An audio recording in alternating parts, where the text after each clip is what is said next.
Okay, so I guess I'm now reacting to a video of someone reacting to me reacting to someone else, but this is a really important video, so I'm going to do it anyways. This is part one of questions Christians cannot answer. I'm a Christian. Let's hear it. First up, who created God? That's not a hard question. It's just a nonsense question. You asked who created God, but part of the definition of God is that he is not created. It's kind of like asking if grass is real, then why is it purple? Grass is not purple, and therefore that question is completely ridiculous. In the same way, God is not created. He is eternal, and therefore asking who created God is completely ridiculous. There was never a time when God was not, and therefore there was never a time where something could create him. However, in your video, you did bring up a Yeah, it is super convenient that humans created the definition of God to be the exception to the rule. No, that's not at all what happened. We didn't create the definition of God so that we could prove he existed with that definition. Instead, we use God to describe something that we know must exist.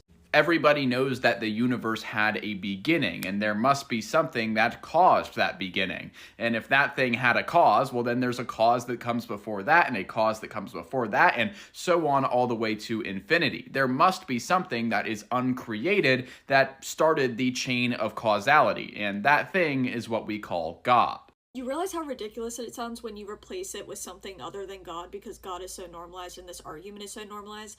But what if I said, I know that a cosmic cat created this universe because nothing creates itself. Everything needs a creator. Therefore, I know this cat exists. Yeah, but I never claimed that my video proved that God exists. I was simply trying to disprove her claim that God did not exist because he needed a creator. If you want to know how to actually prove that God exists, you should read Summa Contra Gentiles and Summa Theologica by St. Thomas Aquinas. In those books, he provides many arguments and proofs for the existence of God using metaphysics, and one of those is the argument from causality. His argument goes like this: anything that has potency or the ability to change requires something outside of it to explain the way that it is. For example, the universe has the ability to be another way or to change, and therefore it needs something to explain why it currently is the way that it is. The explanation that is outside of that must be eternal, because if it wasn't,